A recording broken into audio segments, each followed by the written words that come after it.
Thelma Taylor, and then my aunt was pregnant at the same time as my mom.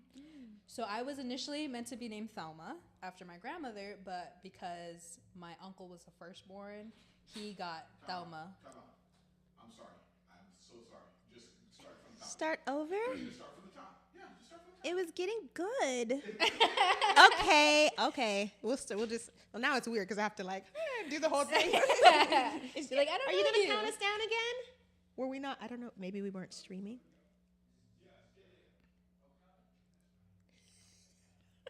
They're funny. Men, bro. Wait, we really do need the breath this time. Okay, all right, 3. Shake it out. Okay. Check him out.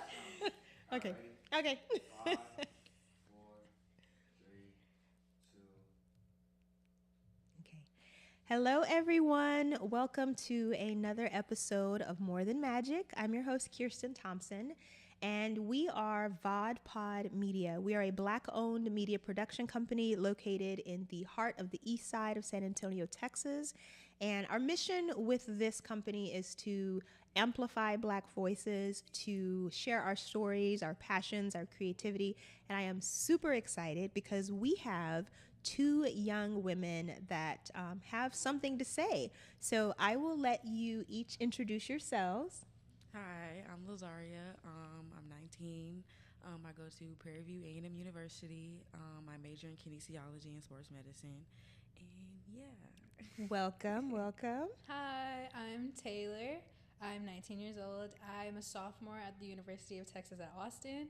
I am a government or political science major with a English minor. Welcome. I'm glad to have you all both here.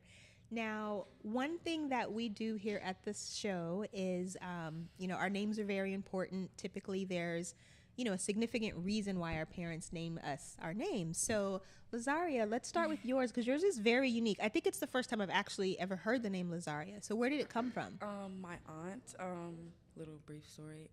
I was born, I didn't have a name, which is really odd. But at first I was going to be named Kayasia because of my cousin on my dad's side. But then things changed.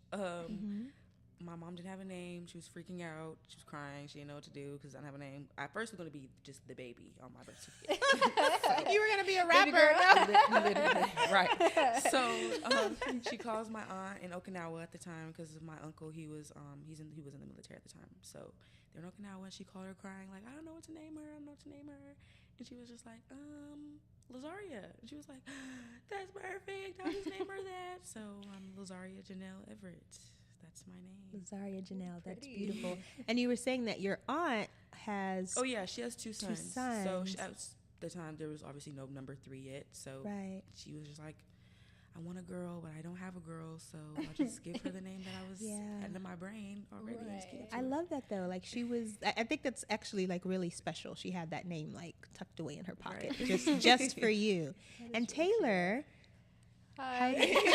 how did you come to be Taylor? My full name is Taylor Michelle Quintanilla Andrews. I'm Black and Mexican. So my mom's last name was Quintanilla, and then my dad was Andrews. My first name is my grandmother's maiden name. Mm-hmm. So she grew up on an island called Bermuda, which is right off, let's say, United Kingdom, Mm-hmm. whatever. And her maiden name was Taylor, and her first name is Thelma. And my aunt was pregnant at the same time as my mom. Right. But since my uncle was the firstborn, he got Thelma. So my cousin's named Thelma, and I got Taylor. So together, we make her name. And then my middle name's Michelle. My dad's name is Michael. And my brother's Michael. And my sister's Marisa. The T, the family T, is one of my cousins. Uh-oh. Dun, dun, She, dun. she always like tells us how upset, because I'm the baby, that they didn't do 3 M's.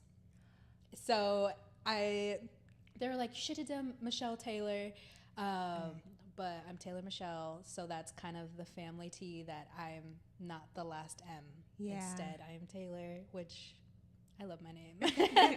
That means you are a disruptor in a good way. Yeah. Yeah. In yeah, the line. Sometimes it's good to shake things up a little bit. Exactly. Well, I'm very excited to have both of you here because when I started doing the show, I knew that I wanted to interview Black women of all ages, women of the diaspora. And I noticed a trend that most of the women that I was interviewing were between the ages of like, sorry if I mess anyone's name up, but I mean age up, but I think most of them were between like 30 and 50. And I was like, okay, something is missing. And the more and more I thought about it, we're missing the voice of young people, which actually is not just the show, it's culture, you know, at large. Right. So one of the first things that I would love to ask both of you about is, how do you feel like in here? Like, how do you feel about the state of just the world today that you live in? Like, are you hopeful? Are you like, it's just all shot to hell? Like, how do you feel about, just the world in general? I know that's very vague, so there's no wrong answers. If I'm being honest, I feel like the world is in shambles. I feel like the world is in shambles. It's just, I don't know. That's real. A lot of things have like more of a negative perspective more now, instead of there being always a positive outlook on stuff, and that goes for just anything. I don't know, it can be kind of scary. Yeah. So that's what I think about that. Like, I just feel like everything is just, we're doomed. It makes me nervous. We're doomed. Yes, that's what it is. I'm nervous. I'm like nervous. As I get older, I get nervous. Yeah. The hot mess, I like that.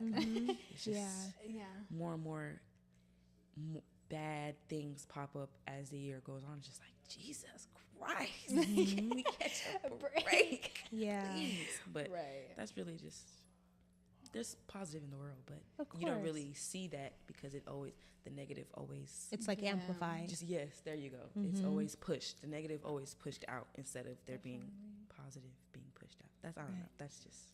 Yeah, no, that's real. Yeah, that's real. That's how I see it. And what about you? It makes me, I look at the world and I'm just like, man, what's going on? Because I'm very much an old soul. I spend a lot of time with my grandparents, and they've given me a lot of advice. They've, helped raise me. I've been around a lot of their friends, so I feel like I have a lot more of a mature outlook on life. And being at UT Austin, it's my first semester, and it's obviously one of the top schools in the nation, and I'm going and I'm like, okay, like, this is gonna be great. I'm gonna be around such smart people, and everybody's gonna have their head screwed on right and tight. No.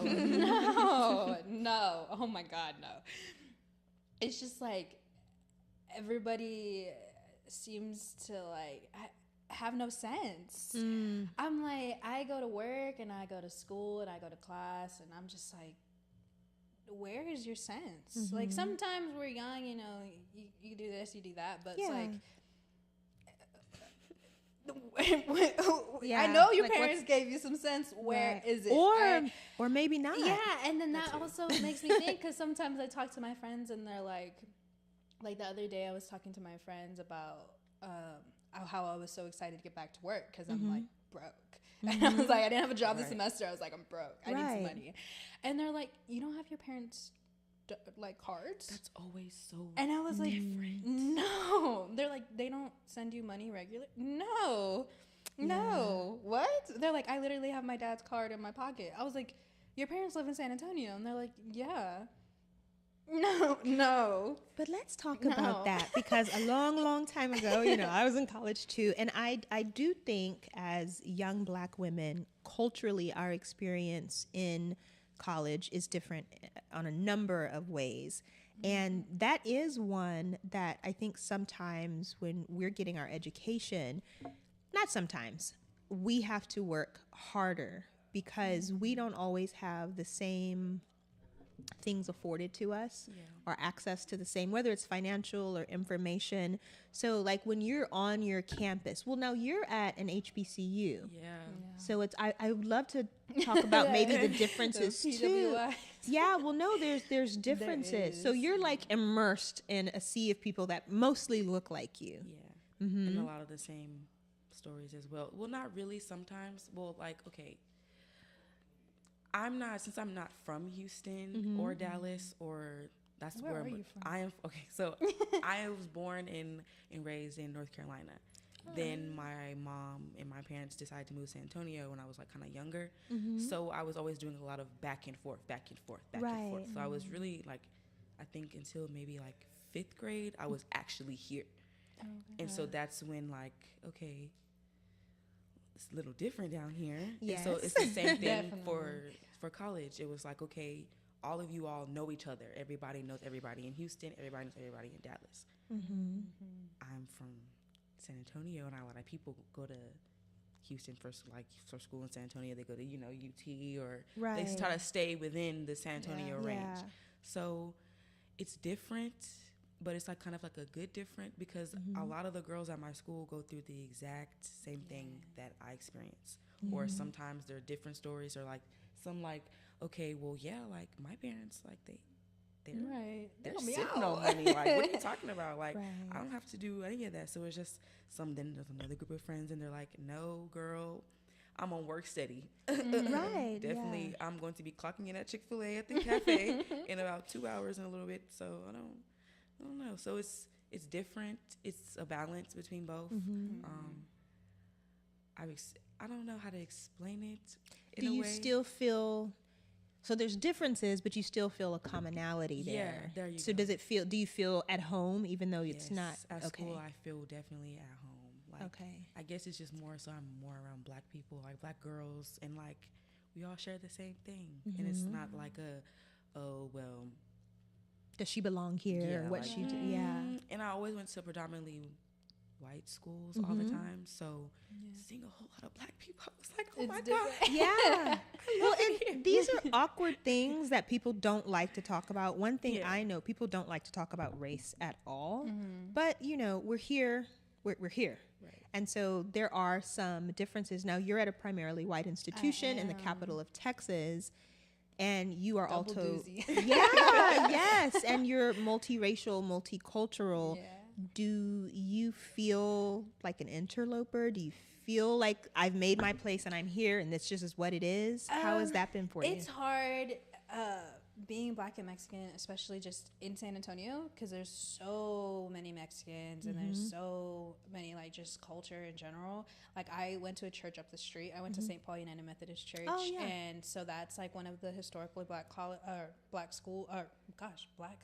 churches. Yeah. There we go. It's okay. Sorry, brain fart. It happens. Right. I have them all the time.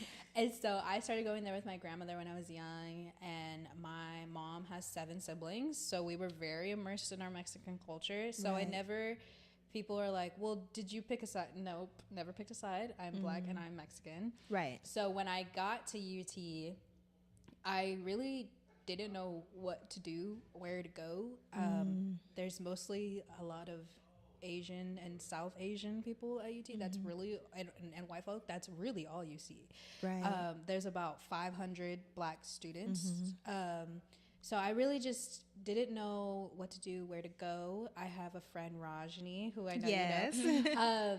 She was my debutante sister, and so I got in contact with her, and she was like, well, come on, we'll do this and we'll do that, and join a couple of like Black female orgs. And so when I walk into a room, I kind of feel not that I'm not accepted, it's just different. Right. I kind of feel like, I don't have the struggles. I recognize them, but I don't have like the hair struggles and this struggle and that struggle, and I'm still Black, but I just don't, So, but luckily there are a lot more people that I had a really big fear of not seeing people that look like me, that are not like mixed. Right. And but there are a lot of mixed people at UT. I actually just went to an Omega Ooh. fraternity. Ooh, that's baptism by fire. I went to their like initiation, and it was like they did not shy away. The Alphas had theirs the day before, so the UT Tower. Right. The Alphas had theirs at the Tower. I was like, okay, Right. strong. And then the Omegas had theirs like in the heart of campus, and I was like, stronger. I was Yes. like, okay. So the Megas, they're not quiet At all. and we were literally in the middle of 2 of the biggest dormitories. Yeah. And they go, one's 10 stories high and the other's 14 stories high. So you see all those little kids, and they're mostly freshman dorms, and you see them like peeking out the window and like looking down at us, and the Megas are just yelling and barking, of course. Yeah. Of course, because they're dogs. And so they're just barking at, like, the crowd just got bigger and bigger and bigger. And I was like looking around me, I was like, dang, there's a lot of us. Like, you never realize how many there are. Because everyone's dispersed across the campus. And so everybody really came for, you know, the Omega and them becoming Omega men. Yeah. Which is very prideful, of course. Yeah. So yeah, it's very different. I'm still really, it's only been a semester. Like my parents are like, Tay, it's only been 3 months. And I'm like, you're right. So just trying to catch my bearings. I'm trying not to get stuck really in like one place, in one group, in one like spot. So that's my goal, is to not get stuck. Yeah. Really. So how does it feel, like, you know, you're raised with your parents, you're at home, and then you're not thrown to the wolves, but you are on your own, right? So it's up to you if you go to class or not. It's up to you if you complete an assignment or you do your reading. And we all know, you know, when we're at home, it's not like that at all. It's like you have someone telling you, like, staying on your behind, telling you, you know, get this done. How has that adjustment been, you know? My first year was definitely a slap in the face. Waking up for 8 a.m.s. Oh, Lord. Then having to, take a 30-minute nap and then get up again for, you know, a little study session. Or Not having my mom, Lazaria, you need to get up. You got like 30 minutes. Okay. All right, you have 10 minutes. Okay, let me get up. Right. Now it's like, well, the alarm going off. Let me go get my black potato up right quick. And then now my second year, it's easier now, but definitely like always having your parents like there 24/7, making sure you're going to class on time, everything. Yeah. It's definitely like a slap in the face, like, dang, I miss my mom. Yeah. My mom. But it's also like it helped mature a lot, like having to stay on it a lot. Like I'm not gonna lie, I'm the type of person that likes to procrastinate. So like having my mom, I can procrastinate for like 5 minutes knowing she's gonna give me like a 10-minute grace period. Right. I was like, dang, okay, Lazaria. Yeah. All right. So you feel like you've kind of hit a stride now? Yeah, now I'm it's there. I have to. Mom's not gonna always.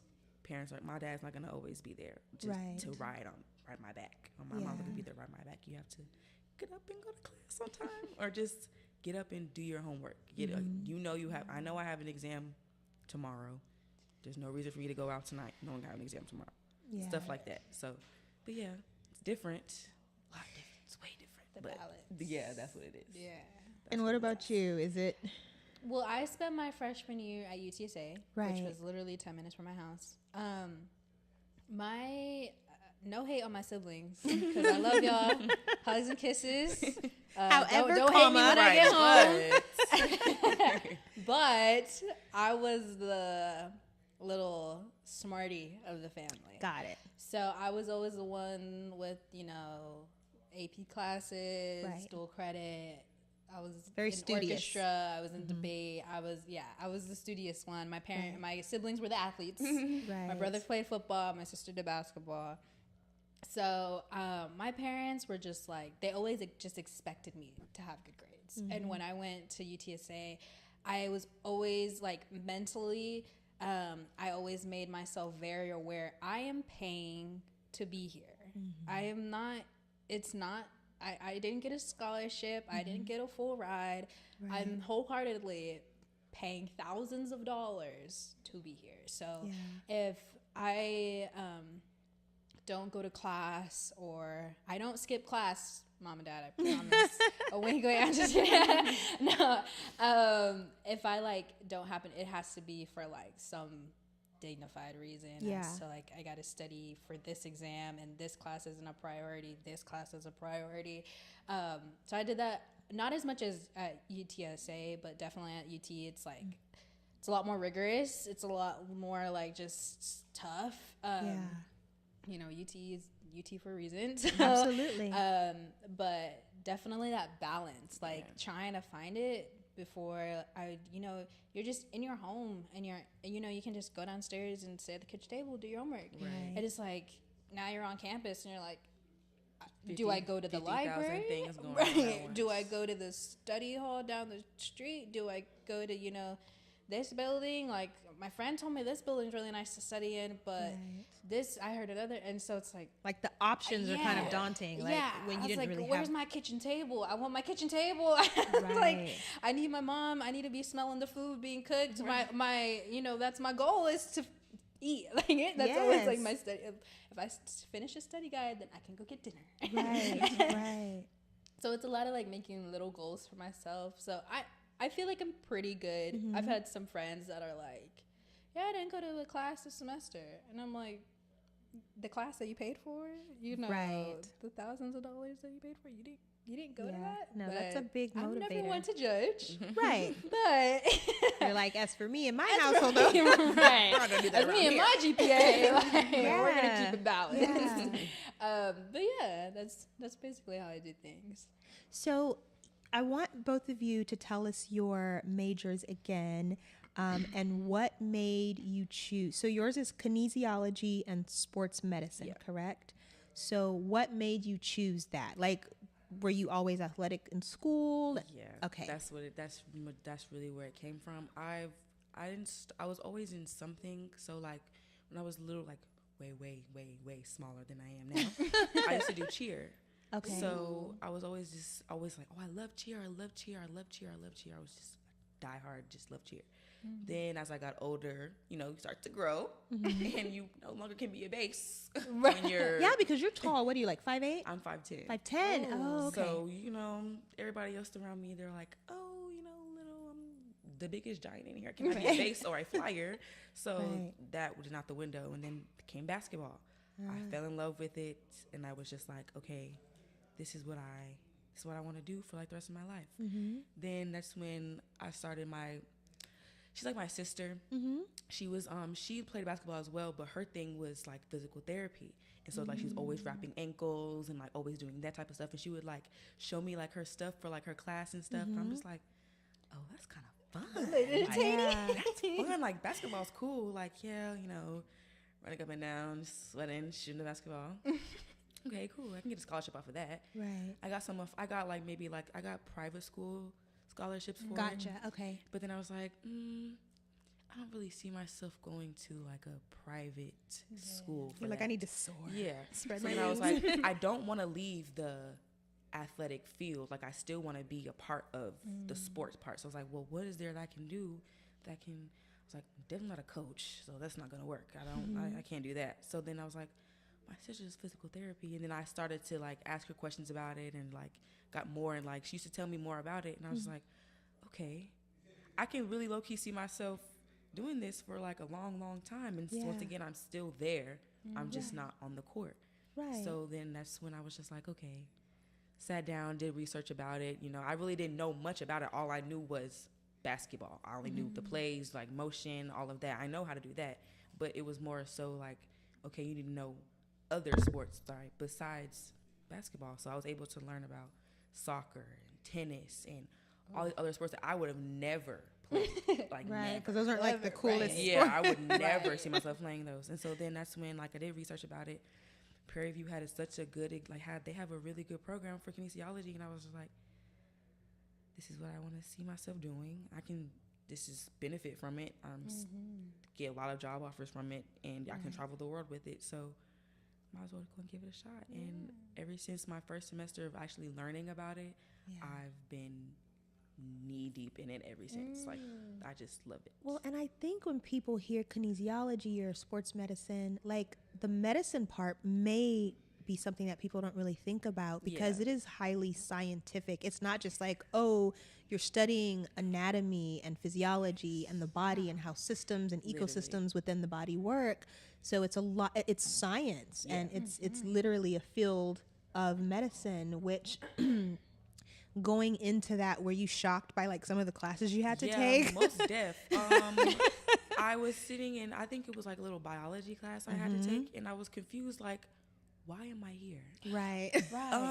This has nothing to do with ankle wrapping, getting ice packs, or any of that. I'm confused on what's going on. Like, this is not what I signed up for. Yes. I do not want to, be Bill Nye the Science Guy. This is not what I am trying to do. Yeah. But then as, like, the semester went on and you actually, like, it's something that I really did need to pick up, especially with wanting to go down the field. I wanted to know. So if someone breaks their finger or rolls their ankle, yeah, it's swollen, but you know, why is it like that? How can I do? How can I fix it? How can I help?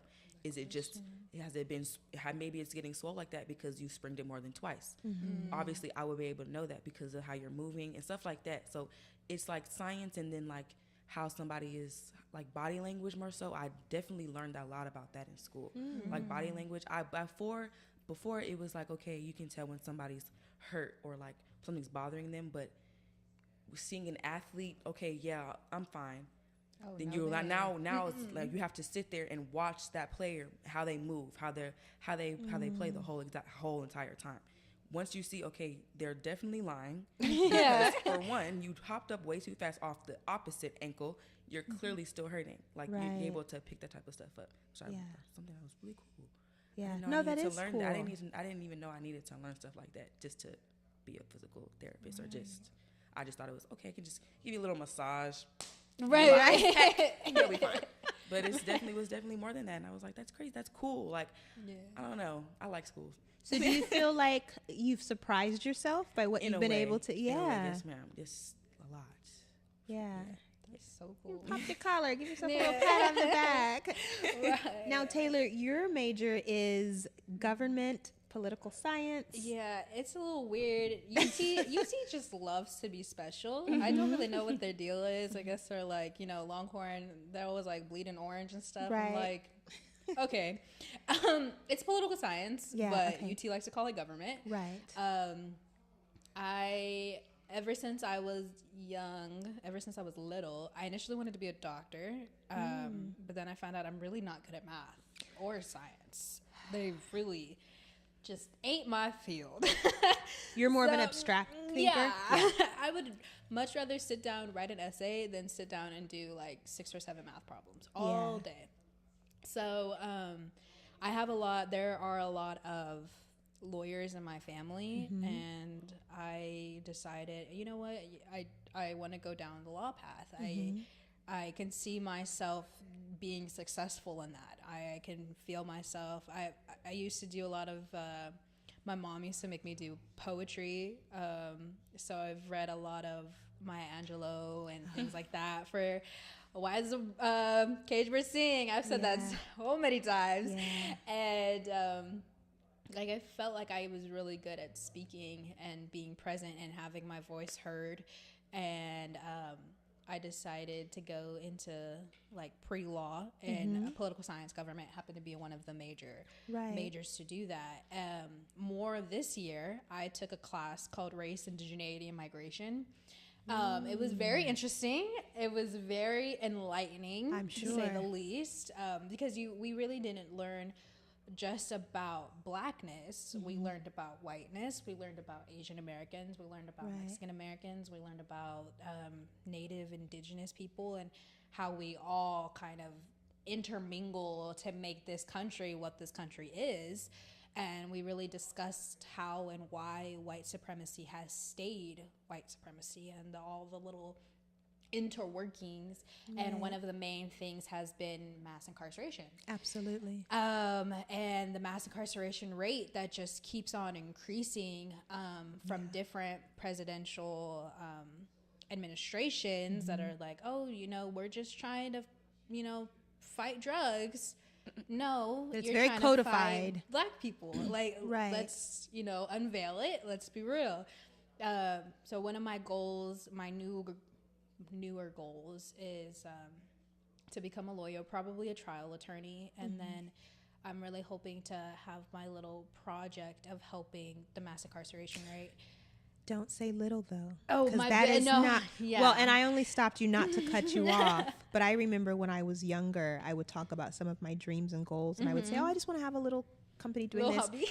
And someone, a mentor to me, said, "Never say it's little." So what you're talking about doing is actually really big. Yeah, it's big, and it's important work. It's so necessary. I agree. Yeah. But definitely, I really hope to get into helping the mass incarceration rate, and I'm going to put it into the universe because I've been Yes. telling people little by little, but my end goal is to become the first mixed race governor of Texas. So that is the end goal. Yes. We'll see what comes of life, but I feel like I've got a pretty good base, and I feel like it's doable. I'm very Yeah. much about doable goals. Yeah. And so I feel like it's doable.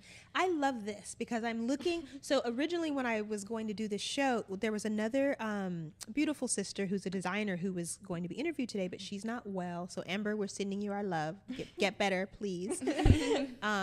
And so I kind of put out a call on Facebook, and I was like, I need young ladies, and I don't know what I was thinking because I was like between the age of 13 and 19. So me as someone in my 40s, I'm like 13 and 19, but that's a big gap. Oh, definitely. And I think it was serendipity that both of you all are 19 because you're in, a very similar space. So here's something I want to ask you about that's not related to your your goals in college, but before the show started, I was talking to the producer and I was like, let's make sure we get the lighting right because we have all these lovely shades of melanin. And I want to talk to both of you all and get your opinion on what you think we can do as older, like people that are older than you in other generations, within our community to curb like actual colorism, because we all know that like there's all these conversations about light skin and dark skin and good hair and bad hair and all of this, and it's come from centuries of, we know where it came from ultimately, but sometimes even in our communities we keep it going. So what do you think are some things that we can do, like people in my age group and older, to stop perpetuating it? Ooh, Lazari got some things to say. I see it. I just feel like I don't know how to say it. You can say whatever. I don't know how to say it. I just feel I feel like the older people are stuck in their ways, and they're used to just one way. But with it being 2022 and there's so many different age ranges and there's so many different personalities going on, that the technology and there's people, like there's just different. It's just different either way it goes.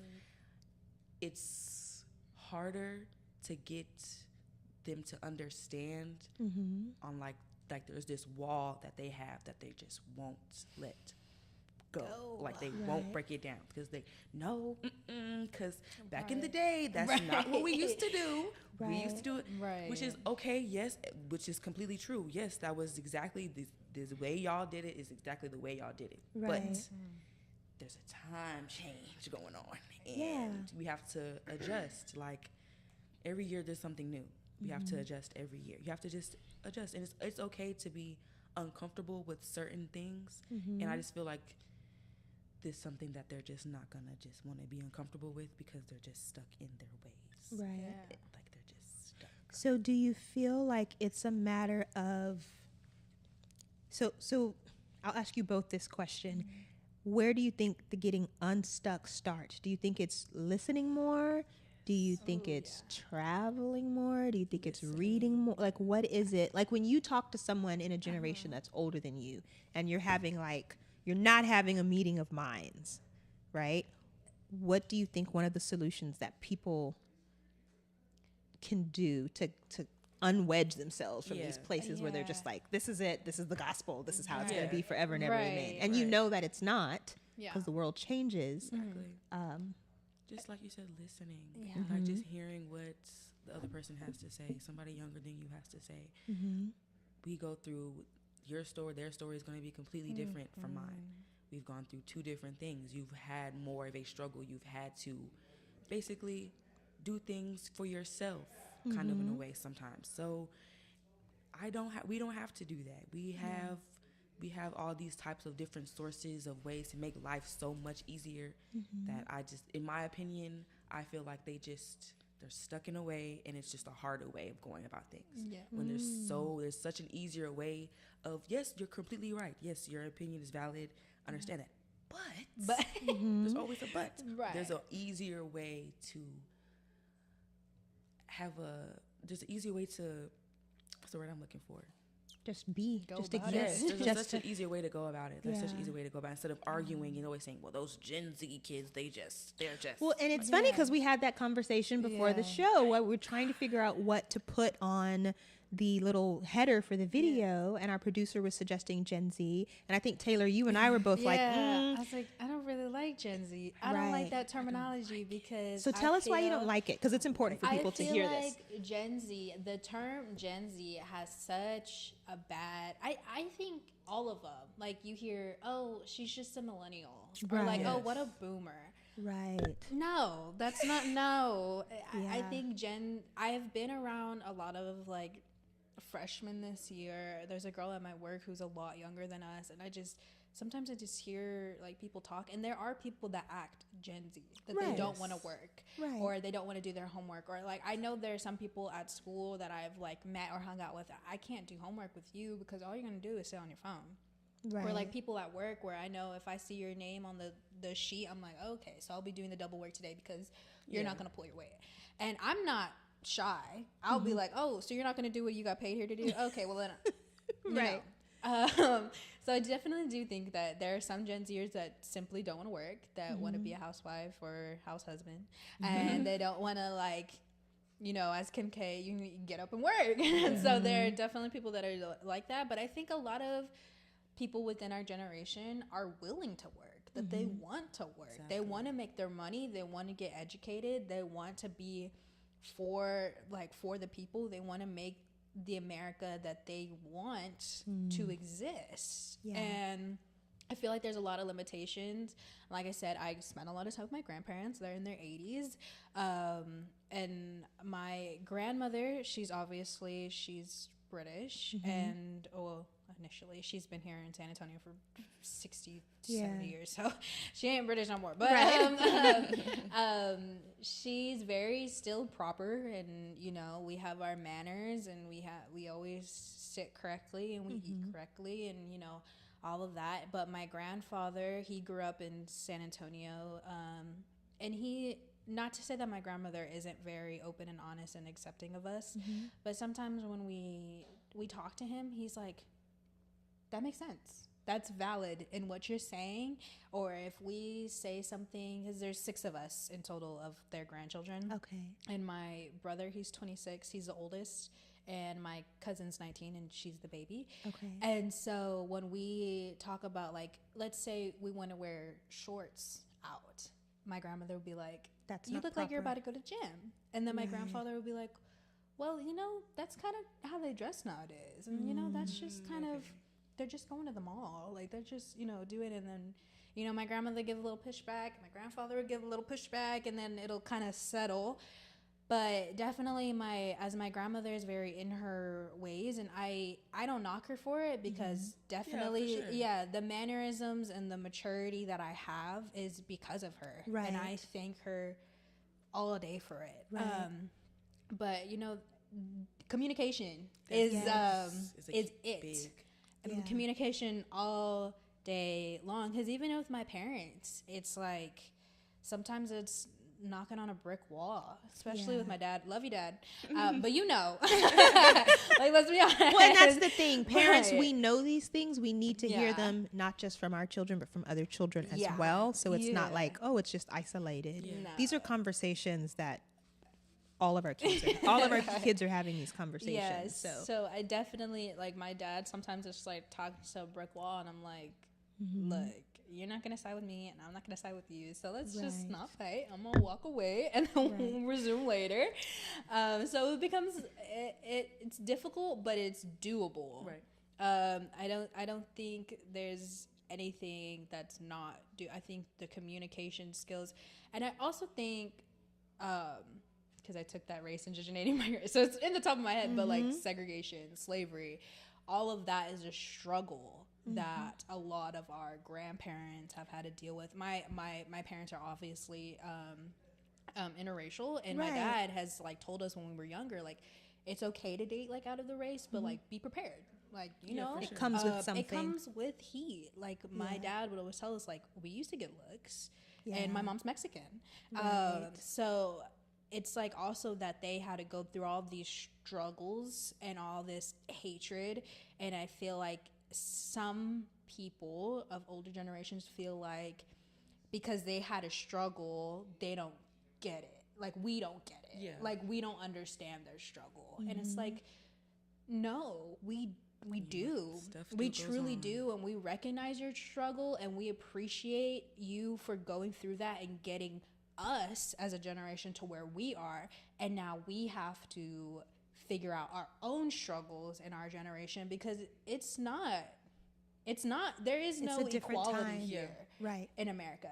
Right. You can say it, you can say that there's no color, you can say like, but it's a it's facade, not, yeah, right? it's Yeah. not true. Yeah. We just had a riot at the Capitol, the United States Capitol. Right. And I had friends that were either there or at the Texas Capitol that were, interning, telling me like, yeah, I was terrified. I was locked in senators' offices because we were scared people were going to try to break into the Texas Capitol. And for myself, when I go to UT, the Capitol's within walking distance. Right up the street. Yeah. And I was sincerely scared when the governor race happened that if Beto O'Rourke won, that there was gonna be riots. Yeah. And we're Austin, we're all spunky and blah blah blah. No, it's still the capital of Texas, and Texas is one of the most racist states in this nation. Right. So I think like as much as we recognize their struggle, I feel like the communication has to be there that you have to recognize ours. There you go. That's So tell me what you all think about this, because I have a theory. And what I believe, based on having lots of conversations with lots of people, is that people have a fear of being forgotten. So I think that sometimes when we're talking to Gen Z or millennials or anyone who's not in our same generation, we feel like if they cannot identify with our struggle or our issues or whatever we've had to overcome, that it somehow invalidates us. And it's not true, but I think that that's where that comes from. There's a fear that like, well, I'm no longer relevant or I'm no longer important. But, I'm sitting here hearing both of you say, like, we acknowledge it. Yes, We 100%, understand literally. that this is something that you've had to go through, but it's not our present reality. Yeah. And me, as someone who's in my mid-40s, I don't want my child to go through some of the things my hopes is that they don't have to. So that's kind of probably a challenge that, but it comes with like listening, and communication. 100%. Yeah. History to me is forever. So even if like they feel like, okay, like they just forgot about us, but never forgotten. Like there's always the stories are gonna go on forever. Like you look at a history book and say, oh well, there's a story behind it. There's everything has a story. So I don't like them to feel like we forgot about y'all. Yeah. Never. Yeah. Yeah, I definitely agree. I mean, I'm a big history buff, so, and my grandfathers, they have pretty deep roots in like Black history, East Side, West Side of San Antonio, and so it's not a matter of like we're not forgetting. Emmett Till happened, Rosa Parks, Martin Luther King, like all of these people are remembered. There is at UT itself, there's a Malcolm X Lounge, and it's a safe space for Black students, and so the stories and the struggles are never forgotten, and to think that they will be, I feel like in a way just diminishes it, Right. because Like you don't have enough faith. right that the struggle was real. The struggle was real. Yeah. Like I'm a big history person, and when 12 Years a Slave came out, I was maybe like 12. And I wanted to watch it. My parents were like, no, you're not gonna watch it. It wasn't until this year I had to watch a documentary called The 13th, which is about the mass incarceration rates, which kind of incited the idea that I have. And I was like, you know what? Let me just watch it. Let me it's probably not as bad. No. It was incredibly real, and I cried multiple times, and I was like, everybody needs to watch this. Everybody needs to watch this. Everybody for generations needs to watch this, because this is this is what happened. Yeah. This is Black history. This Right. is it. And to think that it's diminished and to live by your trauma isn't Okay, isn't now really that is it. something. That is something. I'm glad you said that though, because that's something that keeps people kind of like locked within themselves, not only Yeah. spiritually but like physically. Like trauma does a lot to the body. It breaks Right. people down. Like there's a reason why people get like ulcers, and so it's good to try to acknowledge, but then also to move forward. So Definitely. my question is for you all, being that you're both 19, like, what is it you want to tell people of different generations? Like, what's one thing that you think would help us move forward? Like, if you had to pick one thing, just as a society, as a human Okay. society. I have mine. Go ahead. Don't use social media for everything. Do not spill all your tea. We don't need to hear it. There are definitely things that people just need to say or want to say, and I'm like, I hate to be rude. I simply don't care. Right. And a lot of people don't either. Right. So I think a lot of and people love to trauma dump on social media. It's like, we're not the my place. God. Go get a therapist. The Literally. professionals are real. And there's a big stigma in the Black community of you don't need therapy, just pray. Yes. That's not I it. love this. You all are so wise. I wasn't sure how this conversation was going to go, but to hear two young women agree that therapy is important, yeah. because that is something that, all my life growing up, it was, you just pray, you just take it to Yes. God, and it's And fine. it's fixed. It's And- not. Right. That's not the way, not the way the it brain works. That's not, yeah. I'm a Christian. I'm Yeah. Methodist wholeheartedly. Yeah. I have my cross on my necklace, and I Yeah. do pray it out sometimes. Yes. And a lot of the time, I pray when I go to Yeah, sleep, for and I sure. pray when I wake up. Right. But the reality of anxiety and depression and trauma, and it's not, God is with us, and but he made therapists for a reason. He Right. gave them the brains and the sympathy and the acknowledgement of emotions to Yes. these individuals to go get their degree for a reason. Yeah. For us to get the help that we need. It's all Absolutely. connected. I always say everybody should do therapy, Everybody should go everybody. get therapy. And I think it's important for us to talk about it in our communities because, Definitely. we've just been sitting up here for 5 minutes talking about pain and trauma, and it doesn't go away unless you address it. So Not at all. if you have a headache, you don't just say, You well, take I'm going some to pray it. medicine. Right. If you're vomiting or your leg has been hurting for Right. 3 months, you're going to go to a doctor. Yeah. So it's so good. I do think that is one big difference between the younger generation and older generations, because you all are saying okay, we don't have to make it hard on ourselves. We have these modalities that we can use. Definitely. And then some of our elders, my generation and older, are like, well, just, take it to God. It's And they think the trauma, it gives them this unending strength, and they need to carry the trauma to continue this unending strength. The trauma gave you the strength that you have, but you don't need to carry that. Right. You have the strength. Why do you want to continue hurting? Yeah. It's like, it just doesn't. There's a saying that my grandmother, my mom's side, that tells her, it's in Spanish, it's called sufres porque quieres. You suffer because For you what? want to, yeah. not because you have to. And I say that a lot to people, especially at school, because they're like, I want to do this and I want to do that, and then I have this term paper, but I also want to go out, and I'm like, you're suffering because you want to, because you're gonna be up till 3 a.m, Right. calling me and complaining, how did you do this assignment that I turned in a week ago, because I knew I wanted to go out tonight, and you wanted to go out tonight, but you didn't do your assignment. So Right. yeah, I'm sorry. So no, Sick of all it's the fine. time. No, this is This is something I'm pretty No, for passionate about. sure. Like, go get therapy. No, Go get I help. agree. Now, Lazaria, because you are at a predominantly Black institution, do you feel like your classmates and the body of students there has that same openness to? Yeah, Because there's multiple groups of Yes. there was a group for if you just for your hair, there was a group for your hair. It was basically a group for all the black girls with natural hair to just Because that's real. talk to each other about yes, it is real. It is real. Basically a group to just talk about their hair. There's another group that also little groups about depression. They make sure I love this. they make sure it was kind of weird at first for my application. Right. There was like this form they wanted to fill out.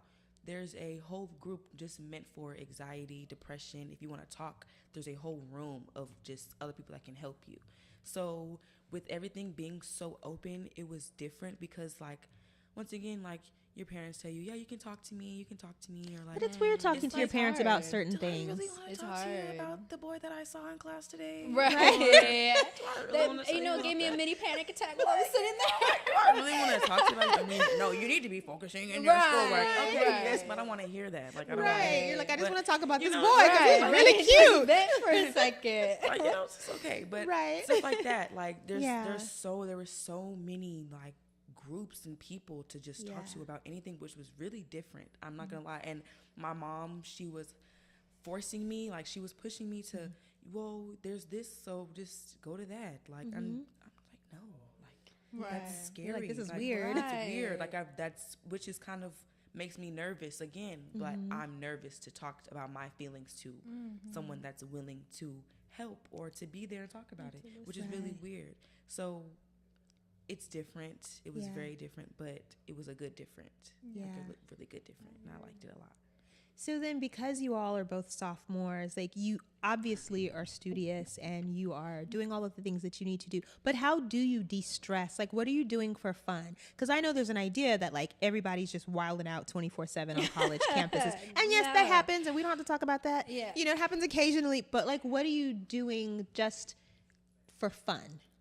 Like, how do you unplug from the papers, or are you not? I have a It's- small it's group hard. of friends. Like, making friends in college was really different. It was really different.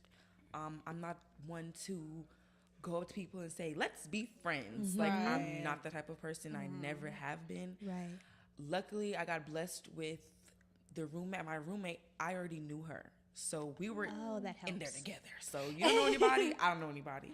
So you met people, we both met people. So now it's like I have like this little small friend group at my school, and it's just like, yeah, there's parties. I go to Prairie View, so everybody just says, Yeah. okay, there's parties going on. Yes, the parties happen every single day, but who wants to listen to the same music, see the Right. same people, with the same type of, I don't want to see y'all every Every time. day. I don't want to see y'all every day. Right. I already see y'all around campus. I already see y'all at the caf. I already see y'all in class. I don't want to see y'all every day at the nighttime. I don't want to. I don't want to. Right. It's not So desirable. downtime is literally we're in the room playing board games, watching TV. Like if it's not homework, we're talking to each other about this happened today. Well, let me tell you, I seen this today. Let me just and because mind you, like it's literally always school, Yes. school, Yeah. school, class, school, work, school. So that's the little bit of downtime we have. It does wonders. Yeah. Like, a lot because I don't like going out. And both I of feel you that. all work and go to Yes. school, which is another thing that I think, you know, not everyone has that experience. A lot of people just go to school and don't have to worry about working. Right. How do you balance work and school? Because that's another Well, layer. This semester I didn't work in school just because it was my first year at UT. But last year I did UTSA in school. I mean UTSA in work, and I was like, I got this. Like I will be perfectly fine, you know, working and doing school. You know, it's only Right. 15 hours. No, Only no. 15 hours? I look at myself, past self, and I'm like, gosh, you were so naive. Like, God, you're such a baby. I look at like old pictures and I'm like, goodness gracious. It's hard. It's a struggle. It's like when I went to UTSA and I did it, it was like some of my friends would be like, oh yeah, we're just gonna go out, we're gonna do this, and I'm like, oh, I'm working, and they're like, oh, okay, and I'm like, yeah, like I'm working, and at UT, like some of my friends do have jobs, and so when Right. they're like, yeah, girl, no, I can't, I gotta work, and I'm like, 100%, go get your bag. I'm For sure, very chase the bag. supportive of my friends that have jobs and that are doing it, and I'm like, go get your bag, go work, go do what you gotta do, like Yeah. take care of business.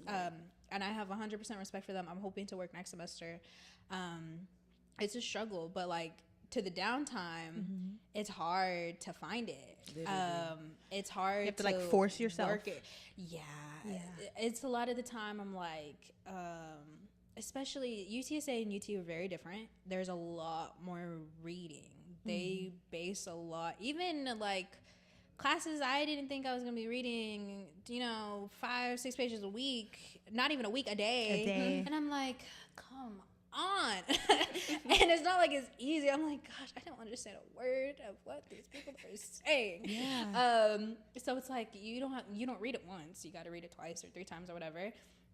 So sometimes I'm like, Tay, just put it down. Just put it down. Let's go for a run. Go touch grass. Right. Let's go. Yeah, let's go take a walk to the tower and just lay there for a second. Yeah. Just, friends have been hard to come by. There's been a lot of trial and error. You don't know somebody till you know somebody. Right. And when you know them, you That's gotta them. cut it, or you gotta, you're gonna continue on. So Right. it's been hard, but it's like my issue is I'm perfectly fine by myself. I can eat by myself. I can So- go to the movies by myself. Like This I'm may good. be, and if you don't subscribe to this, I'm just curious because I know you're a Christian. Do you like zodiac stuff? Do you? I love it. Oh, I'm okay. into So it. I'm like, let's talk about it because I'm curious. I'm listening to your personality traits. What's your sign? I'm an Aries sun. Okay. I'm a Scorpio moon, and I'm a Gemini rising. Okay. So I'm a little feisty, and so a lot of people like, especially in Austin. I don't know. Sorry if you live in Austin or go to UT. There's a lot of sensitive people up there. Right. I'm like, goodness gracious. Or like a lot of people that can want to dish it out but can't take it back. And I'm like, Right. we're not gonna let that slide. We're not gonna let that comment slide. We No. seriously have 5 minutes. Okay, our producer just said we have 5 minutes. Tell him we need 10 more. We need 10 minutes because there's stuff that I want to talk to about we haven't gotten to. Thank you. Every interview, like I'm really getting into it and I'm just feeling this, like thing in my stomach. I'm like, we're almost done. And I felt it and then I saw him stand up. But so what's your sign? I'm a Gemini. Yes. Okay, so y'all Love are my some Geminis. strong, fiery women. This is which you almost kind of have to be to Oh, definitely. to live in this world. So this is we're gonna lighten things up a little bit. Okay. We're gonna ease back. I'm Right. curious. So one of the things that I hear all the time, like I heard my mother talk about this growing up, and I've even said it to my son. I'm curious about like who are your favorite? This seems random, but who are your favorite musical artists? What are you listening to right now? Oh gosh, the Spotify rap just came out too. Okay. So I have many genres I listen to. Yeah. So I love country. Okay. I love old R&B. I love old R&B. So like, just love it. Rap now. My mom, let me say that. My mom gets on me more so. I love rap. I just love rap. I just love gangster But music. do you like Good. old school rap or do you like the stuff that's out now? I like now. like who are and you a little listening bit- to? Okay, so my top rapper right now is Key Glock. That's like Okay. my favorite rapper. And then second is Lil Durk, then NBA Youngboy. Okay. And then it gets into like the older like Biggie, Tupac, and The then, classic the stuff. you know, like yeah. class, and then Aaliyah, all Okay. the TLC, SWV, Right. Escape. I like all those. But something about rap just gets me every time. It gets you hype. It just It's gets like me hyped. yeah. I think I know. most of it is because like I used to play sports, so always hearing like like go music. go Go, music, just yeah. go music, it just makes me want to go. I just love rap. Yeah. I just love it. Yeah. So country, old school R&B, rap, and then like some classic hip hop. Yeah. In there as well. Okay. Okay. mix. And the reason why I'm asking you guys this is because another thing that I hear a lot, and I'm curious what you think. When I grew up, my mother was like, "That's not real music." Oh right. Like, do y'all hear that a lot about your Man, music? It's crazy how the music y'all listen to was 10 times worse Yeah. than what we're listening to. And now Yeah. it's, oh my God, the music, the language. They put it in a different beat instead of a little faster, and now it's Right. an issue. But when Lil Kim and them was doing it, No, Lil Yeah. Kim was raw. Like I listened to Lil Kim, and my mother was like, "No." oh, y'all was bopping it. said no. Moving y'all head, but now y'all listen to our music and it's, oh my God, this is so vulgar. Yeah. It's What bad. are you listening to? I'm the opposite. Uh-huh. Like I said, I'm an old soul. Are you listening to like Etta James? Or I knew it. I'm I knew it. guilty. No, I am very much like Stevie Wonder, Etta James. I love me some Nancy Wilson all day. Yeah. Nina Simone, it's my girl. But I listen to like when I want something more like encouraging, Okay. I guess. Yeah. I really like to listen to like Erykah Badu. yes. Like listening to like some of her songs, just like She's such a dang. sage. Yeah, exactly. I'm like, That's a okay, good like word. Yeah. this is like, like it's gonna be just fine. My top artist was Kali Uchis. Oh, yeah. Who I really enjoy listening to. When I want to get hyped, it's usually either Doja Cat or Beyonce. Okay. So I Love kind of Doja. love me some Love Doja some all day. Doja. That's Yeah. literally what I listened to on my way here because I was like, okay, Black Girl Magic, I gotta get hyped. Yes. I can't And you be in see, I my put sad Beyonce on- ways. Yeah. I love Steve Lacy. Mm-hmm. So there are some like new artists. I'm not really into the rap. It was hard for me moving to UT because that 500 students they get lit. They enjoy Right. the time and they love to jam the music. And I'm It's not quite your frequency. It's not my vibe, but I respect it. Right, Like I right. went to UNT's homecoming Oh, last year, and their Black community Yeah. is hype. And so my friend was like, we're gonna go here, we're gonna go here, and we're gonna go here. And I was like, okay, let's go. And they're playing all this, and I was like, bopping my head. I was like, okay. Sometimes you can get into it in the moment. I know Exactly. what you mean. Yeah, but it's not like you're to listening. sit in a car and listen. Yeah. I'm not a vibe. But I love this, and let me tell you why. Because there's an idea that, first of all, we know for a fact Blackness is not a monolith. We're not all the same. Like there are Right. Black people who watch anime and are into manga and cosplay, and then you have people who are into history and archives, and there's just so much of a vastness and richness to who we are. So I love hearing that you are, you're both sophomores, you're both in college, you're getting your education, which is so important. You like modern rap and country. The country surprised me. I'm not gonna lie. And I then you're can't do talking it. about. I get to I a get little it. bit. I There's get to a some little bit. songs, but Yeah. most songs, I'm like, back it up. I'm sorry, I can't. But it's beautiful though, because you two are representative of like the vastness of who we are and who we can be, and even in your fields of study, they're very different, but they're both necessary for us to have a better world. Like organized sports are not going anywhere.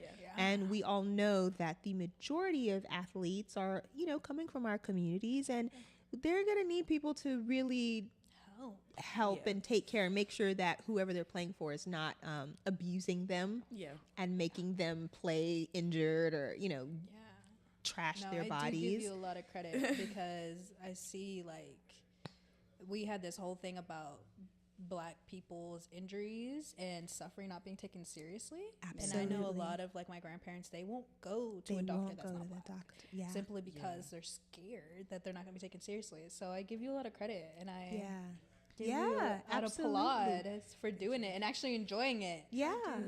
Well, and that's why I wanted to make sure to mention earlier, like it is a facet of it's within medicine. Yeah. And I don't know if people always take it so seriously because we think about sports, we just think, oh, entertainment. Like American culture is all about like entertain us. Yeah. But within that, there's all sorts of like tangential areas that, human beings are at the core of all of it. Right. So Definitely. yeah, that's really amazing.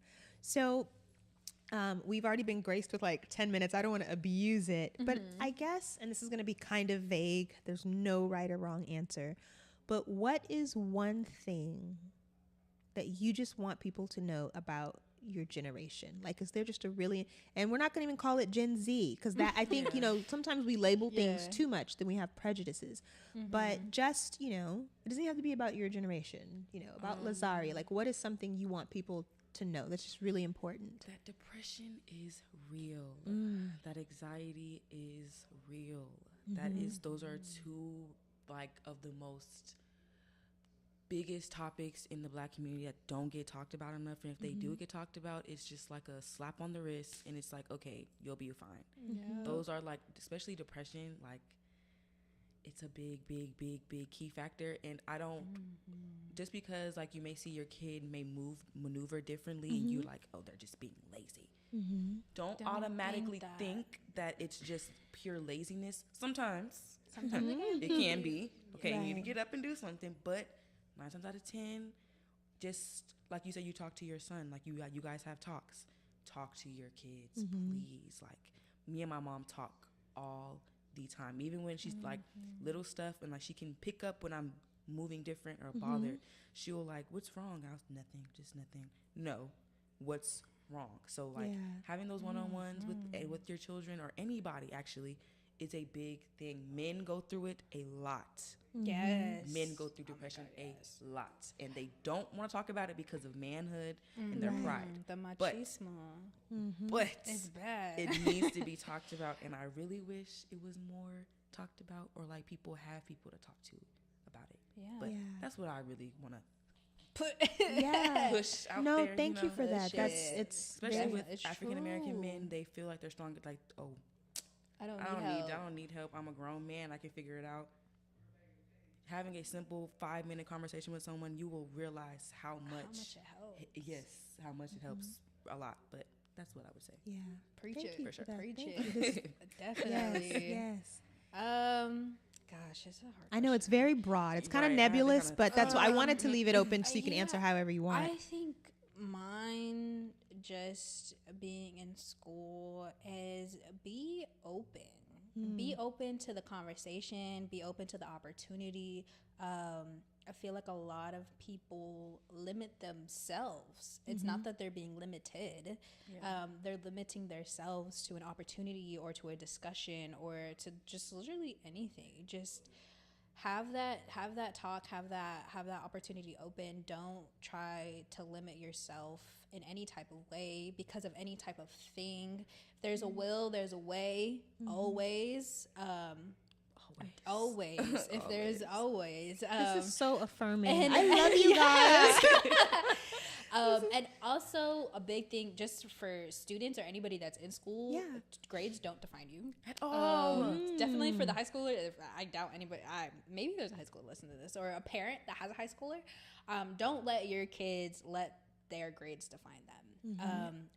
Just being in college and being in high school too. I remember I had a teacher, and she was like, we were all stressed out about like another class, and we all happened to have the same class, and we were just ranting to her, and she was like, look, if y'all get a C, you know what's gonna happen. And we're like, we're gonna fail. And they're like, she's like, no, the sun's still gonna get up tomorrow. Your parents are still gonna love you. You'll still go to school. You'll probably still pass the class. Your GPA will maybe take a hit, and if it does, you'll bounce back. Just relax, which is something I struggle with. I'm guilty. I am too. Struggling with the Like fact the perfectionism. that your GPA doesn't define you. You know, whatever happens. It is what it is. The sun will come up tomorrow. I pinky promise. But this is so good because you're talking specifically about school, but it's really like a metaphor for life, like on a larger scale. Definitely. Like there's things we think that define us, and it's really nice that you all get it at this age, because then you have people in their 30s that think I'm defined by my job. And my only worth is my job. And it's not it. Or my car, or my jewelry. And all of these things comprise parts of us, but none of it is the definitive, like who we are. Because if you take it away, Now what are you doing? Right. How are you? I read this thing the other day. Sorry for going over time. No, but, it's okay. Eventually he'll just come out and be like, shut it down. Okay. There was this girl that posted on her Instagram, and she was like, it was a preacher. And he was like, don't let God's blessings become your personality. And I was like, that's real. Because I don't know how many people go on and say, oh, well, you know, like, what do you do for work? Like, if somebody asks me, like, oh, are you in school or are you working? And I'm like, no, I'm kind of doing both. But, and it's like such a like definitive, like, if you're not in school and you're 19, then what are you doing with your life? It's like, no, like there are people that work at my job, and I'm like, I do it, and I'm like, hey, where do you go to school? And they're like, oh, I'm not in school right now. And I'm instantly like, oh, okay, Cool. Literally, like, cool. That's oh, that's okay, cool. like, So oh, so you like, just- okay, you work so here, you're like, just working till you figure it out, and they're like, yeah, like this is like kind of a temp job. I'm gonna do this, and this, or I'm gonna go to the military. Or I'm gonna do that. And I'm like, that is awesome. We Yeah. love the plan. I respect anybody with the plan. Right. Doesn't Even have if to it be doesn't the traditional plan. exactly. A plan is a plan. Yeah. It takes strength to finish it. So, all the people with the plan, there you go. Yeah. Power to you. Yes, power to the people. Right. No, but seriously, it's I think that question, you know, like what do you do? Even at your age, people kind of use that to try to figure out if they can kind of get something from you. Yeah. If they want to like sidle up to you and become my your friend, like, God. oh, what do you do? Or they just want to know if you're just worth getting to know. Period. Yeah. Right. So I have a little bit of advice. Anytime somebody asks you that question and you feel like they're not coming from a genuine place, just tell them you're an abolitionist. Period. I did that for years and it works. I'm sure it does. And it starts some interesting conversations Ooh, too. I'm sure. Because the So- worst thing is like, oh, you want to be a lawyer? Oh, so when I get in trouble, you're going to come help me? No. No. Not unless you pay me. No. Yeah. I'm going to back it up. Yeah. No. Well, I really want to thank both of you all because I know obviously it's a Saturday. There's all kinds of other things you could be doing. But listening to both of you really does give me some hope. And I'm not just saying that to mean I am like a hokey, emotional person, but really like it's been great for me because it helps me, you know, contextualize like how I listen to people that are not within my age group. And I really respect the both of you tremendously for, you know, speaking your mind and speaking it without fear. I know some things are a little bit maybe awkward or controversial to talk about, but everything starts with, you know, a thought and then becomes a conversation and the conversations lead to action. So, you know, props to you both for being, you know, Thank you. those Thank you kind for of having us. yeah, This this is fun. was amazing. And we're going to do some other cool stuff like next year. So I'm going to actually have you all back. If you'll have me, Okay, I would love to yeah, have for you and I'll make sure. Definitely. We're friends now. Yes, yes. Wow. So I guess do you all want people to follow you on social media or no? I'm good. You're like, I'm good. What about you? You're like, not so much. I guess Instagram, but I'm not really on there, so you can if you want to. But it's zar_.x, ZAR._x. Okay. And I know some people, a lot of times when I have people, they're like entrepreneurs, they really want to promote. But it's Oh, like you're yeah. in college, you may not want people you don't know No, my following you. account's So private. I got that list. of there you people go. You're like, it's requests. right I'm where I like, want look. it. I'm public. Well, Taylor, Lazaria, thank you both so much. You have all of my respect. And I really believe in the both of you. So I can't wait to 5 years from now, see what you're doing. Whatever it is, it's going to be dope. But we'll be in contact before Yes, then. yes. For real. Thank Okay. you. All right. Yes. Thank you. Thank Okay. Thank you, you. producer, for letting us go 10 minutes over.